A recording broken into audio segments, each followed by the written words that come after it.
an author, and this is a video. So today, besides trying out new intros, we are going to do a book haul. Not really, because getting my Bookish Habits Under Control video, we're working on all those goals. We're actually doing really well. You guys will see in an upcoming vlog that I've actually been reading a lot more, so that's been really great. But I went home today to do laundry, hence the weird fit. But while I was home, so I think I've mentioned it before, there was a flood, and I had books in a cardboard box in my basement on the floor. And I didn't go through that box because down in the basement, we're not, like, we shouldn't be down there and all this other stuff. But I did have some books that were upstairs in my closet that were safe from the flood. And I went through all the books I had upstairs in my closet, and I picked out the ones that I was most interested in to bring them home, because I probably won't be back at that house until June, end of June. I have a few appointments and whatnot. So I thought I would bring some, and it would feel like I was getting new books, and I wouldn't have that urge to go buy books. So I'm gonna haul the ones I took from my old house. And I'll explain where I got them all originally and how long I've had them. So this is Where the Dead Sit Talking. My friend Gemma, you watch this. I don't know. Tell me in the comments below if you bought this or if I bought this at my grandmother's. But one of us bought this book when we were visiting my grandmother from a secondhand shop or a yard sale. And this book is set in rural Oklahoma, there we go, during the 80s. And it's an Indigenous book, Indigenous in America instead of Canada, which is a different experience. And it talks about different issues in the community and just follows, yeah, it's kind of a love story but you're learning about the past and kind of how they're coping with that and stuff. So I'm very excited to read this. Don't know when I'll get to it, but I'll read it one day.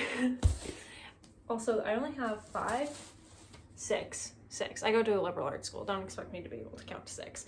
But I have 6 books I brought with me. I think I left about 5, 7 at home. A lot of them were historical fiction, and I'm not really a historical fiction girl. They'll probably end up in Gemma, who I mentioned earlier's hands, because she's more of a historical fiction girl than I am. Nonetheless, on to the next book. This is Everything All at Once by Katrina Leno.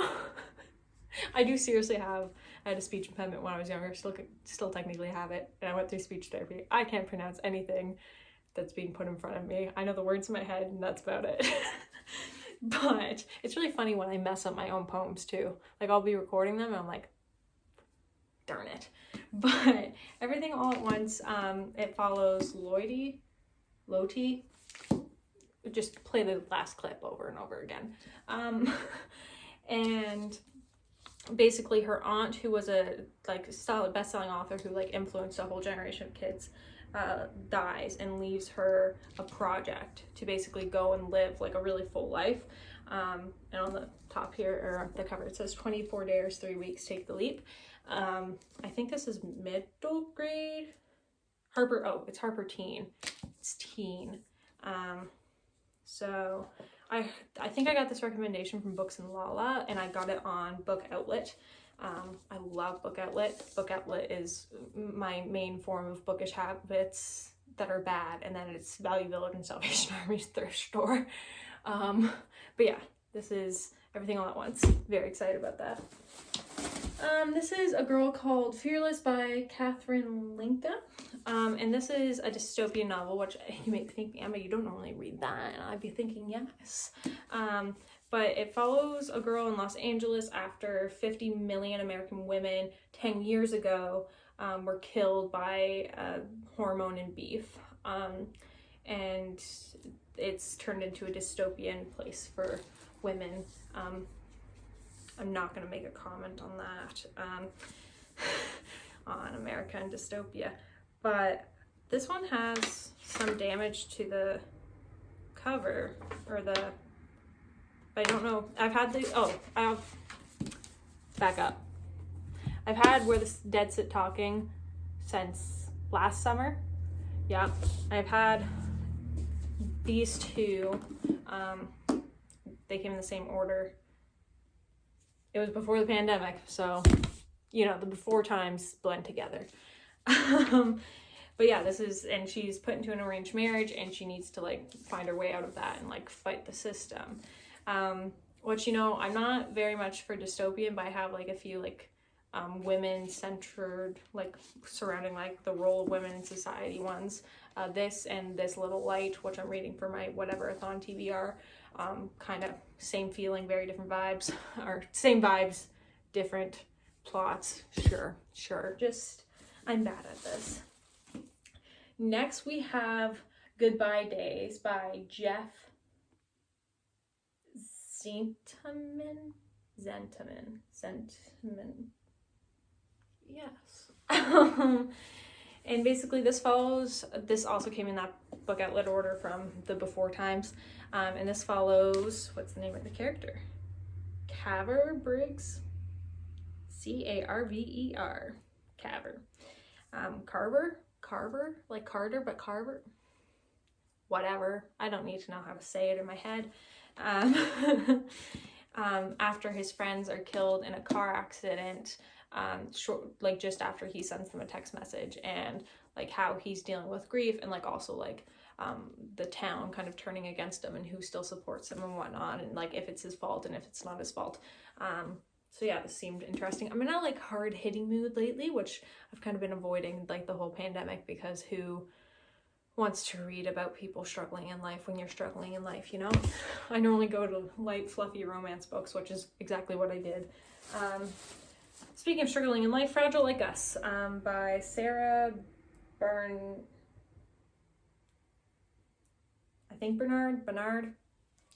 I'm trying my best here, guys. I got this at Chapters in the before times, around the same time after I got that book outlet order for $6. Clearly, it was a clearance book. And this follows two girls, and it's kind of like just coming of age, Caddy and Rosie, and Caddy wants to be more confident like Rosie, and then Rosie gets into some stuff and like trauma and whatnot ensues. Okay, last book I got at Dollarama for $3. And this is, I had gotten like 20 pages in whenever I last read this. This is a space like sci-fi novel, but it's Waste of Space by Gina D'Amico, and it's like a reality TV show set in space with teenagers. So I think that's interesting, and it's like multimedia somewhat. Yeah.